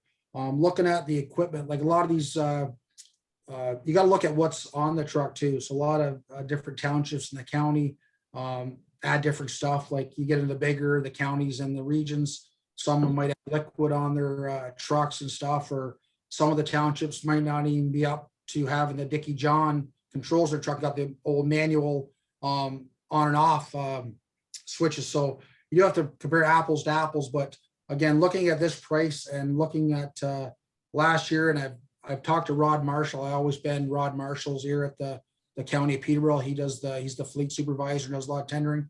I feel this price is good, and we could be cheaper on some of the stuff and not have Dickie John in their trucks. But we talked about earlier about our roads and always being on the hook for insurance claims and liability. Dickie John is a good backup for the township if we ever get into a discovery claim for insurance purposes. It shows how much sand per lane kilometer is put on the roads and stuff. So it's a good $5,000 or $6,000 well spent on or maybe more than that. Sorry, probably about $7,000 or $8,000 spent on a $300,000 truck investment that could protect the township down the road in an insurance claim. So yes, I do believe this price is comparable and good to other trucks, I guess, is the short answer, Deputy Mayor Clark. Okay, thank you for that, and thank you for doing that due diligence. That certainly gives council faith in you bring this forward. So thanks for that work. Very good. Brian, is it not fair to say that when you're doing your capital budget forecast, and for 2021, you did it way back in the fall of 2020, and you knew that you're going to be requesting to purchase this vehicle. Mhm. You put a budgeted amount there, and you don't just pull that number out of a hat. You research about what you think it should cost. So when the actual tenders come in, when the actual cost is close to your budget amount, then to me that means that it's about where it should be. Is that not a fair statement? Yes, that's correct, Mayor Taylor. Okay. For sure, 100%. Yep. Okay, thank you. So there was let me just go back up here. There was, we just need a motion, please, to accept the base price tender for Winslow Drawley Motors in the amount of $285,135 for the supply and delivery of one new tandem axle cab and chassis truck. And that's been moved by Councillor Howie and seconded by Councillor Allen. All in favor? Carried. Thank you. Okay. Last on this section of our agenda and waiting patiently in the wings is Amber. In case we have any questions related to, now, Amber, you're going to have to help me out here because in my agenda, it says Amber Bevan, but on the screen, it says Amber Copeland. So is this two Ambers or the same person? Two Ambers? Sorry, can you hear me okay? Yeah, I can now, yeah. Okay, perfect. I've been working with Aqua for probably, I think it's been 17 years. I've been married for the last 5 and they refuse to accept me being married. So I have a ticket in IT office asking for it and they just will not change my last name. So All right. Well, you cleared that up for me. Thank you. So there's three reports here, Council, and Amber has agreed to join us tonight in case there's any question. There's the Keene Heights annual report. There's the Crystal Springs annual report, and then the Algety Springs inspection report. Are there any questions from members of council on any of these reports? They're pretty detailed and pretty technical, but we do get them every year. Go ahead, Councillor Powers. Thank you, Mayor Taylor. Yeah, just obviously a good news story again from these reports. Nothing, significant coming out, which is always positive. The one question I did have is what happened in May in Keene Heights? There was, in terms of the daily rate from the raw water, we saw pretty, at least looking at the graphs that are on what page is this? Pages 6 and 7, or 5 and 6, I guess. Pretty dramatic increases in the max peak flow for raw water. I'm just curious if Amber or Brian are able to speak to what may have gone on then. yes, thank you, through you, Mr. Mayor. May 31st, we have our flow meter calibrations. So when we're testing our flow meters, we have to peak it and we can't falsify that data for the ministries. They have to see that we've done the calibration. So it is noted, I believe, at the bottom of the graph. If it was missed, I could get it resubmitted. Yes. No, it's there, Amber. Yeah. Okay. Yes, it is there. I see it now. I just got caught up in the actual graph and didn't see the note at the bottom of it. Yeah, it's a big mountain peak. Yes, it is. Yes, thank you. Overall, No good problem. report. Thank you. Any other questions to Amber or Brian on any of these reports? As I say, we get these every year, and I'm pleased to say that every year the numbers pretty much look like this. Yeah. The inspection report, the Algety Crystal Springs inspection report, that reminds me of one of my old high school report cards. Nothing but hundreds. Not. Any questions? Okay, go ahead. We've got Deputy Clerk and then Brian. Go ahead, Bonnie. Muted, Bonnie. Sorry. Bonnie, you're muted. Yes, thank you. I sit on the OMWA, Ontario Municipal Waters Association board, and concerns about iron. I did speak through to our CAO, Greg Borges, who assures me that none of our connections are certainly are iron, or when iron meets brass, it is not a good thing. we don't just go ahead and test anyway, or I know there's a huge iron, and we try to take the iron out of the Keene Heights just for discoloration. Can you just comment? I'm saying iron, I'm sorry, I should be saying lead on that. Okay. Apologize. Yes, I threw that. I'm just thinking Keene Heights, and I know Keene Heights has a problem with iron, but it is the lead concern, because I know some of the older homes still have it, which is not in our jurisdiction, but certainly is a health issue.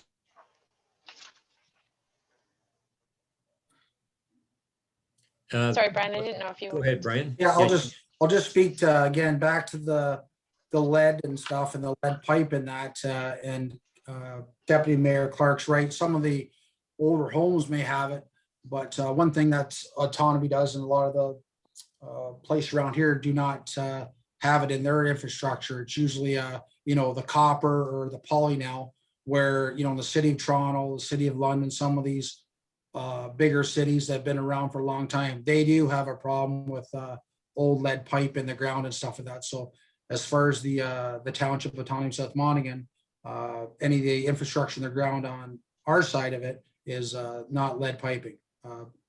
You can comment more, Amber, on that as well. Thank you, through you, Mr. Mayor. I am not aware. I know that there's a lead program that we've done for large municipal residential, which is part of this. So I wasn't with Keenan Getty during as manager at the time, but I can double check. But we would have, I'm almost certain we would have had to go through a lead program. And it was, geez, I want to say, I think it was around 2009 and maybe, or that we had to go through that program. So I'll double check through my records and see. But I'm almost certain you would have had to complete it as well. And you were likely, I've lost the word, but it's basically you've been released because there probably wasn't any lead in the system. I'll double check. Okay, are there any other questions from members of council on either one of these reports? Seeing none, Amber, on behalf of council and our residents, I want to thank you and Aqua for keeping our water systems safe. It's very important to thank you. Amber Copeland. We will not forget your name. Motion please. Thank you very much. You're welcome. Motion please to receive the 3 water system reports. Deputy Clerk, Councillor Powers. All in favor? That is received. Thank you. Okay, moving down now to 14.1, which is a staff report on communication towers. Greg, were you going to take this one? Yes, Mr. Mayor, it's relatively self-explanatory. We did have ExploreNet at one of our recent council meetings. As part of our protocol, they have to come and speak to their plans, which they did. Then they have to file with us a series of documents in order for them to show a complete application. So it is a complete application with an application fee. And then they have to do a consultation process, which they're looking to do. So we gave you some tentative dates that they've provided to us for they're going to do their consultation with newspaper ads, and then as well having a virtual consultation process. They would gain feedback on their proposal. Then what happens is that they, as a part of our protocol, that they would provide us with the findings of their consultation. We would bring a final report that would come back to council, and council can ask a series of questions, and then make a decision about whether or not that they would grant this particular letter of consideration to go to Transport Canada. So this is the sort of the third piece in that process. Now, if there's any questions, either I or Ken can answer those questions for you. Thank you. Councillor Powers? Just a question around the process in terms of, is it common practice that the applicant is the one running the public meetings and collecting the public comments to then be distributed back to council? Yeah, I'm just curious if that's it's in some ways it seems a little bit backward that the applicant is responsible for collecting all that information, filtering it, and then distributing it to council for information. That is the consistent way across Canada that it occurs, and it's the same consistent way that it happens, you know, throughout our planning processes as well. So if you were at the Public Information Center, that would have been for the organics thing that we're going to hear about coming forward, is that the applicant does the consultation process. Those comments come back in, and then they are shared with council as a part of the approvals process. Thank you. Deputy Clerk. Yes, through the mayor to our CAO. Greg, the public notice then will be in newspapers sent to neighbors. Could you just elaborate more on that, how they get it out to the general public, please? Sure. Actually, what I'll do is I know Ken's been involved with the public notice period, and I'll get Ken to comment a little bit about that, Mr. Mayor, to the Deputy Mayor. I was actually in discussions with Sarah Duncan today, who's representing ExploreNet, and I provided her with the mailing list, and she is sending out notices tomorrow, and I have copies of those notifications if you'd like to review. And I believe she's actively preparing the public consultation right now. That would be great. And again, I know it is certainly along this line, but be bringing a notice of motion forward. I do not like having these peppered over our landscape like porcupine needles, and really feel that they should be forced to cohabitate on towers. And that would be through to our MP, through to the CAO. Would that be correct, where we would send that request that they be certainly mandated to do that, Greg? Mr. Mayor, through the Deputy Mayor, yes, this is a federal, they are governed by the federal government and by Industry Canada. And so if there was any commentary to go back to with respect to their approvals process, it would be a federal issue. Very good. Councillor Allen. Thanks, Mayor Taylor. Question probably for Ken, and it just quickly, the public consultation process or the mail out, I guess I should say, to neighboring properties and stuff. Is it aligned with like any of our any of the planning process? I was just wondering how far reaching it is and that sort of thing. Because I think there's different, sorry, I think there's there's different requirements under different planning stuff. So I didn't know if this was, it's probably outlined in our bylaw. I'm just missing it. I believe it's a federal mandate. Greg, you may correct me here, at 135 meters I provided the ExploreNet representative.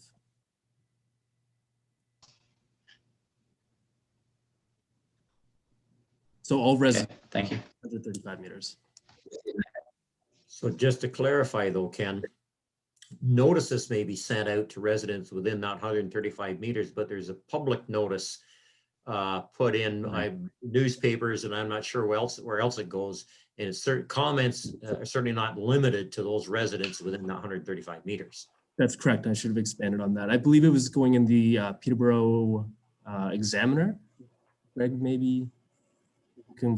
You're probably right. You'd probably several publications it'll be advertised in. And this public meeting that is a requirement. This is a standalone public meeting. They're not piggyback onto a council meeting or anything else, correct? Yeah, okay, thank you. Deputy Clerk, you had your hand up, I think. Go ahead. Yes, just following through the mayor. So in saying residents, Ken, I'm thinking of Shady Acres. And so, you know, the property is under one company name, but there is a number of full-time residents there. Would they all then receive a notification? So when we measured that, it was not within the 135 meters. And we had a discussion about this, Sarah and I, and it's going to one residence just south of where the proposed site is. I believe it may be a commercial establishment based on Google Maps. But the 135 meters of Shady Acres did not fall into that. So under that regulation, we did not send to the Shady Acres. Okay, and our First Nations, of course, are the southerly border to that.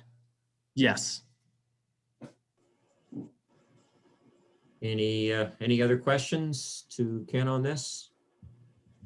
So this is just to receive for information, like a motion, please, that we do that. Moved by Councillor Howie, second by Councillor Powers. All in favor? That's carried. Thank you. It's received. Thank you, Kent.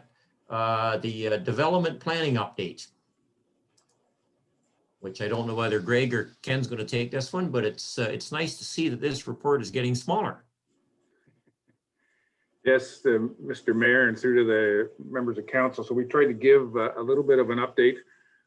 This is sort of further to the to the telephone canvas that I would have done personally with each of the members of council. There's several items in this particular report that we talked about, and certainly the one of the ones that we were quite excited about was the signatures on the condo agreements and municipal responsibility agreements with Ambria. And so we spoke with our solicitor today, so they're going to get registered and this week.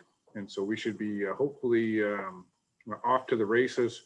We're going to try, and dependent on the on timing, be able to bring the lift hold for the zoning for phase 1 to the council meeting on the 22nd of March is our plan. So that would be a bit of a highlight of this particular document. The other one that was a bit of a highlight is the 9 merger agreements on Cow Island. That's been a pretty complex and ongoing issue for quite a number of years. And so those merger agreements finally been signed and they'll be registered. And that's been I guess it's been a bit of a dog's breakfast over there, and we're trying to clean up that particular situation. So that would be a highlight. And if there's any other questions, I'd be pleased to answer them, or Ken and I can answer them. And if I can, Council, I think if you have any questions related to number 1, the Cow Island merger agreements, Councillor Howie, have you not declared a conflict in the past on that particular issue? So if we would like to ask questions regarding that, we should advise Councillor Howie first, and he can decide whether he needs to declare a conflict. Okay, Deputy Clerk. I am going to be asking a question around Cow Island. Okay, Councillor Howie, how do you wish to handle that? I'll just sit in the back. I won't comment. Okay. Okay, go ahead, Bonnie. Yes, through the mayor to Greg, does this then put everything in line that we can go ahead? It has, as you said, just been a dog's breakfast there. Does this, then those lots can go ahead, they'll be registered, and we won't see this coming back? Like, I'd like to put this behind us.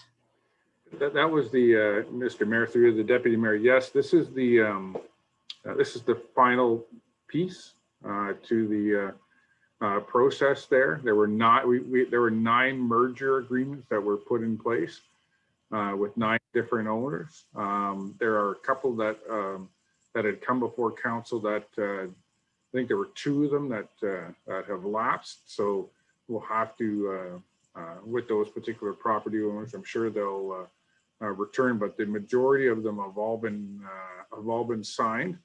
And those particular agreements will or I guess they have gone to the back to the lawyer representing Mr. Lowe, and then they will be registered accordingly, right? So so that's where it's at. So I think that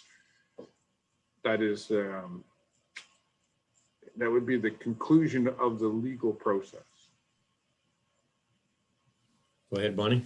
Yes, just following up through the mayor to Greg. So 7 out of the 9 properties, the merger agreements are registered and back to the lawyer, and we're good to go. And the 2, no.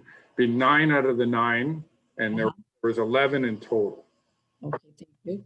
So the two remaining, are those individual owners, not Mr. Lowe's property? Is that what the problem for the lapse was? I don't know the specifics of the final two. Heather may have some additional information, but I know that the ones that we had on our list got the list right here, that I think that, and it was identified that they would probably lapse based on the list that we had submitted to council. And that has been the case, right? So they have, we had, I believe the owners involved in the discussions allowed them to lapse, right?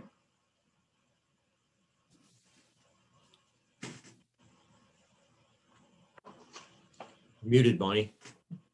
Just thinking, why would two lapse and 9? But it sounds to me like the 9 are in one individual's name and the other 2 may be separate or something. The 9 are in separate names with Mr. Lau, with Okay. Mr. Lowe. So they are 9 individual properties, right? And where they've merged them together. So they are separate property owners, and that was a bit of the complicating factor, is getting 9 individual merger agreements together and getting agreement and getting signatures with these people that live all over Ontario and Canada in order to get these things happening within the timeframes that were considered to make sure that we met the conditions of the registry office, and those things was a challenge for the solicitor representing Mr. Lowe, and it was a challenge with our solicitor to make sure that it was done correctly. Okay, thank you. Councillor Powers. Thank you, Mayor Taylor. Question around Burnham Meadows as we look to move into phase 2. Questions around, does the phase 2 development include the introduction of traffic lights as part of that development and or commercial entities? I can't recall exactly where those 2 components fit in. And then the other part would be, are we still on track for the parkland? Is that part of phase 2?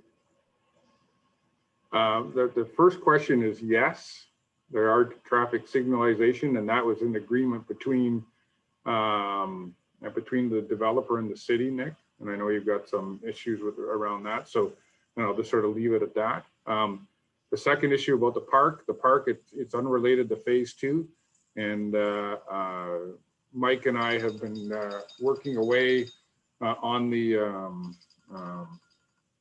park. And so we're looking to issue a request for proposals for designs. And so Mike's done a really great job to go out and talk with the Ontario Parks and Recreation Association to get samples of other municipalities' RFPs for these types of development. So we got some RFPs, draft RFPs from other communities that we're going to use to model our request for proposals for design and construction of the park. Okay. Great, thank you. Sorry, and just the one other component is the commercial entities at the front of the development, are they anticipated to be part of phase 2, or are they a later phase, if you recall? They are phase 2. The commercial properties along TV Road are all in this new phase 2 discussion. Very good. Any other questions from members of council on the planning report? I will add, council, that a project that this township has been wrestling with for over 10 years is one that's now called Ambria. And I know in the last 6 months in particular, our CAO and her clerk have done a tremendous amount of work and discussions back and forth, and in doing so, they kept firm on what the township needed. But last Thursday, Greg finally called me, and he said, "Could you please come in? These agreements are ready to be signed." And he did a little happy dance, and it's a big deal for this township. This is a huge project, 130 homes that probably have an average price of nearly $1 million. Apparently, there's almost 90 that are ready to go. So it's a big deal. It was a happy day for Greg. I want to thank him and Heather and the planning staff. The chief building official, Ken, is now part of this project. There's a lot of work to do yet, but they overcame a major hurdle within the last week or two. I believe that the agreement is now ready to be registered, and as soon as that's done, building permits can be issued, and I would expect that to happen very shortly. So thank you. Anyway, I need a motion, please, just to receive the planning update for information purposes. Deputy Clerk has moved that motion, and Councillor Powers has seconded. All in favor? That is received for information. Thank you. Okay, speaking of waiting patiently, 15.1, over to Fire Chief Brian. First, it's the new rescue number 3. Yes, good evening, Mayor Taylor and members of council. I have 3 reports for you this evening, so I'll put them up quickly, and if it goes with your pleasure, Mayor Taylor, will ask questions about them if you have any, but I'll just go over them briefly. So the first one is just as per the Department 2021 capital replacement plan for Rescue 3 was forecasted and budgeted for. We put it out for an RFP in January, and the closure was February 19th. I provided the report and attached the results of the bid of the RFP for your perusal. And the financial impact would be $157,030 plus HST, bringing it to $177,443.90, and that's for the lowest bid out of all the bids we received. Thank you, Ted. Any questions to Chief Brian on this report? Deputy Clerk? Yes, just through the mayor to the fire chief. Ted, I believe we have dealt with this company before. Yes, this is the company we bought the new tanker from a year ago. I'm very, very happy with the quality of work and the people that we dealt with. Very professional. Any other questions? Councillor Howie? Yeah, thank you. Through the mayor, just a question, does that make all of the rescue units all the same now, Chief? Yes, this is the 4th one, replacing the converted ambulance that's in Station 3. This would make it a walk-around rescue and match all the other 3 rescues for safety of personnel in the cab, as well as outside and walking around, be able to reach everything from the ground. Very good. Okay. Certainly was quite a difference in the price, Ted. You got a very competitive bid from the company you're recommending that we approve based on the numbers from the other ones. So if council sees fit, I'd like a motion, please, to approve the purchase of rescue number 3 for Fire Station 3 from Heli Fire Trucks in the amount of $157,030 plus HST. Deputy Clerk is making that motion. Councillor Allen is seconding it. All in favor? We just bought a rescue truck. Thank you. Okay, Ted, 15.2, closure of the fire college in Gravenhurst. Yes, just on the previous one there, we will get back approximately 80-90% of the HST on that as well, because it's new fire apparatus. So, the next report is dealing with the announcement of the closure of the Gravenhurst campus of the Ontario Fire College. It came without notice. But the main drive behind this report is to let council know that out of all of Ontario, we are one of the regional training centers in Norwood and have a facility second to none.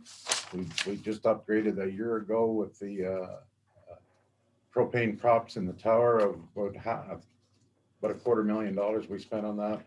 We have a state-of-the-art facility that's going to look after us. So Peterborough County and surrounding counties are going to be well served by what we've done for the future of the fire service. Very good. Any questions to Chief Brian on this one, Deputy Clerk? Yes, through the mayor to the chief. Ted, what kind of pressure is this going to put on the Norwood training station? I don't view it as pressure. We've set up we're a non-for-profit organization down there owned by all of the municipalities within this county. Certainly we've been doing actually doing and providing that training all along. So an increased need would come from outside of our catchment area. So we're doing quite well.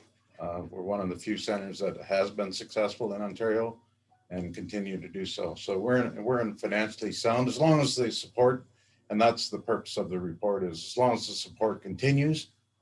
I know we have a request each year in from the county for a financial assistance. This report is just to emphasize the fact that how much that's needed now and what's been provided in the past and how well it's going to provide for us in the future. Speaking of that, Ted, quickly, the county council moved that $10,000 grant from where it existed before to another portion of their budget, so it would be less controversial, can I say? So I think it is secure, and it was unanimously approved that it stay there. Councillor Powers. Thank you, Mayor Taylor. Just following up on Deputy Clark's comments, I'm curious, Fire Chief, in terms of, would you expect with the closure of the other training centers that those fire services would then start contacting Norwood to start doing training there, or requesting that training being provided, and thus taking away from training time from services like our own? The only campus that's closing is the Ontario Fire College campus in Gravenhurst, and we're in weekdays through the calendar year, so it didn't really serve the volunteer service anyway. Saying that, I attended it myself for about 5 years, but that's when after I became full-time as a fire chief, to try and get the training at the Ontario Fire College in Gravenhurst. As a volunteer firefighter, you would have had to take time off work or week off work to go there and take a course. So now they're going to more of a reach out and different types of training methodologies to meet it. But a center like Norwood has everything there. We can do it all. And so there are people phoning, there are people phoning us saying, how did you build this? We now need this, and what we've got invested in there is millions of dollars on the site in Norwood, which other communities that need training centers now are going to try and start and build. Which, if you go back to when we started to build this one, we spent long weekends on 7 highways selling hot dogs and pop at the Brookside IGA. So, and that's 20 to 40 years ago. But that's how the place got started and growing to what it is today. Yes, there's a challenge out there. There's a major challenge out there, but our challenge is going to be, our doors are going to be full, which is good. Yes, great, thank you. Last comment from Councillor Howie. This is just to receive for information purposes. It's a fait accompli. The decision has been made. Go ahead, Ken. Yeah, just to make a comment, as being knowing about Norwood and everything else, being there over the years, and I like to turn around as a council member, and I'm sure from all other council members, thank the chief for all his support and work he's done to bring it to where it is today. I know he's put a lot of time in it, and it's taken a lot of expenses, and we should be proud of what they've done.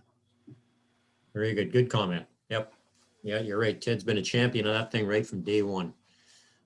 Okay, as I said, Council, this report is for information purposes only. I'd like a motion, please, that we receive it. Councillor Howie, Councillor Allen, all in favor? Carried. Thank you. And finally, the 2020 annual emergency services report. Yes, Mayor Taylor, you have before you the report. It's a fairly in-depth and comprehensive report for the annual 2020 annual report. I provided this for your perusal, and and review. I wondered if you wanted to proceed as just with questions on the report, than me take another hour to go through it. I think that would be a good approach. Ted, yeah, I think that it's been part of our agenda. Council will have looked through it. I think the best way in consideration of the time is simply to ask members of council if they have any questions. Go ahead, Councillor Powers. Thank you, Mayor Taylor. Great report as always, Chief Brian. Question I have around personnel. How are you feeling in terms of staffing today as it relates to the fire service? Are you feeling that you're adequately provisioned with staff, necessary staff? Do you anticipate any changes as it relates to either the pandemic or changing demographics in the community that would challenge you to continue to provide the same level of great service that we have within our community today, just around personnel and local volunteer firefighters? Well, you hit the nail on the head with questions about personnel. We certainly have our challenges keeping them. We're a bit of a revolving door. We train between 7 and 10 new recruits a year out of our 90 personnel, and that's been an average for the last several years. But people have to move. People there's no industry really in Otonabee-South Monaghan other than the farms that keep the people home here. The children move away, they move to the city. They come on our department, we train them, we get 4 or 5 years out of them, and we're doing well if we can keep them for 5 years. It's going to be a challenge in the future to keep it volunteer, for sure. The only answer to that is replacement with full-time people, and I don't think as a community we can actually afford that. So, okay, thank you. Any other questions to Chief Brian on this report? This is an annual report that we get, and I know a lot of work goes into it. Deputy Clerk. First of all, thank you, Ted, and everything that you put forward in your reports is so comprehensive. I particularly like page 15 and looking at the changes from the different types of response. So anyway, I'd just like to make a motion to receive and thank you, as Councillor Howie said, for all your service, and please relay it to the other staff. We certainly are in good hands with our emergency response in this municipality, so thank you. thank you very much. Very good. So the motion is on the floor by Deputy Clerk that we receive this report for information. We have a seconder. Councillor Allen, any further discussion on it? Any questions? Seeing none, I'll call the vote. All in favor? That is carried. Thank you, Ted. Thank you very much. Okay, moving down now to bylaws. Could I have a motion, please, that bylaws 2221-11, 12, 13, and 14 be read a first time? Howie and Powers, all in favor? That's carried. I'd like the clerk to review the bylaws, please. Mayor Taylor, before we start, would you like to take out number 14 as Councillor Allen had a conflict with that one? Oh, yeah, that's a good point. Yes, thank you. So let's, thank you, Heather. Let's just deal with bylaws 2221-11, 12, and 13 first. Is the mover and seconder okay with that? Okay. So Heather, could you please review those 3 bylaws? 2021-11 is your confirming bylaw for the February the 8th, 2021 council meeting. 2021-12 is the administration, the cemetery bylaw, which is being a bylaw to governing the operation of municipal cemeteries under the jurisdiction of the township, and in particular governing rights, entitlements, and restrictions with respect to interment rights in accordance with the Funeral, Burial, and Cremation Services Act. And 2021-13 is your Public Works, your Nelson Road. And this is just a bylaw to assume the Nelson Road into the municipal road system. Any question to the clerk on any one of those 3 bylaws? If not, could I get a motion, please, that bylaws 2021-11, 12, and 13 be read a second and third time, signed, sealed, the corporate seal attached. We've got Councillor Allen and Councillor Powers. All in favor? That's carried. Now, Mark, how did you wish to handle this? Did you want to excuse yourself or just not participate in the discussion or vote? I think if I'm fine, I just won't participate in the vote. Okay, So- all right. Could I get a motion, please, from council that bylaw 2021-14 be read a first time? That's moved by Clark, second by Powers. All in favor? Carried.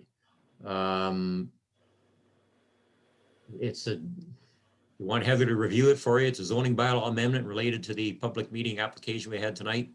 Pretty straightforward. All right, thank you. Could I get a motion, please, that that bylaw 2021-14 be read a second and third time, signed, sealed, and the corporate seal attached? We've got Councillor Howie and Councillor Deputy Clark. All in favor? That's carried. And the minutes will reflect that Councillor Allen did not participate in any discussion or the vote on that bylaw. Correspondence. Okay, we've got a number of correspondence pieces. We'll move through these quickly. 18.1, presentation from PR8C. They used to do this in person, but because of the virtual times we're in, it's now just a document for you to look at. What's your pleasure?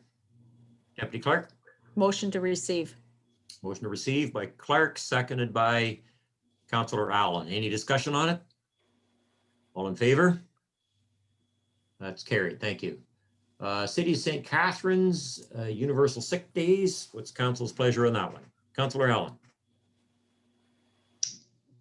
Motion to receive it. Motion to receive by Councillor Allen. Do I have a seconder? Councillor Howie. Call the vote. All in favor? I only had 2 hands go up. All in favor of that motion to receive? That is carried. Thank you. Prime Minister's paid sick leave. 18.3. What's the pleasure there from council? Deputy Clerk? Just some clarification. Is that asking for sick benefits to be paid provincially then? I believe it's asking for support from the province, yes. And so would that filter down to the business owners, or is that coming out of government coffers? I'd like some clarification. And It's my understanding that this is across the labor board, not just government workers. Is that answer your question? Through the mayor, what I'm trying to determine, I think that small businesses are in trouble right now, and to mandate for small business to pay sick leave, I am concerned. So I am then just to receive it. Okay, if I can comment, if council want to be consistent, that would be the motion, because you just made a motion on 18.2 to do almost the same thing. So Deputy Clerk has made the motion to receive. Councillor Allen has seconded it. Call the vote. All in favor? That's carried. Thank you. Just a minute here. I had a pop-up come on with laptop and I don't know what it's about. Okay. I got a kicker to this one. 18.4, elected officials. What's council's pleasure? Sorry, laughing. Deputy Clerk, go ahead. I would like, through to the mayor, I'd like to receive it, but I would like to ask the mayor to make his comment that he made in county council, because I found it quite hilarious. So would you please share that with our council? Well, you put the motion on the floor to receive it, so I will after the motion is received from Deputy Clerk, seconded by Councillor Powers. Call the vote. All in favor? That is carried. Thank you. I simply said this. This motion says that there are people of dubious character who have a criminal record, and I suggested there are many people of dubious character who don't have a criminal record also. Municipality of Tweed, the cannabis production facilities. What's your pleasure there? Councillor Powers. I'm a bit confused with this one, because if I'm not mistaken, this is from August of last year. So I'm trying to figure out if there's any value. I mean, no, the resolution is 22nd of February, 2021.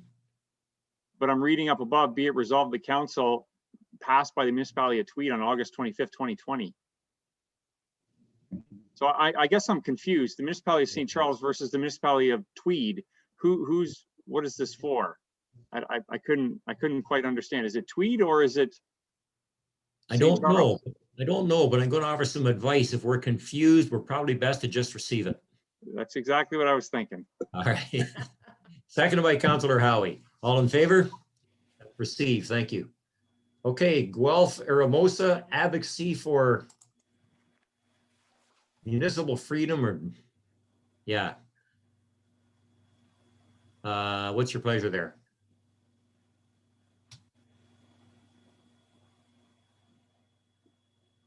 Deputy Clerk. Receive. Received by Deputy Clerk, seconded by Councillor Powers. Call the vote. All in favor? Received. Thank you. Your information package tonight.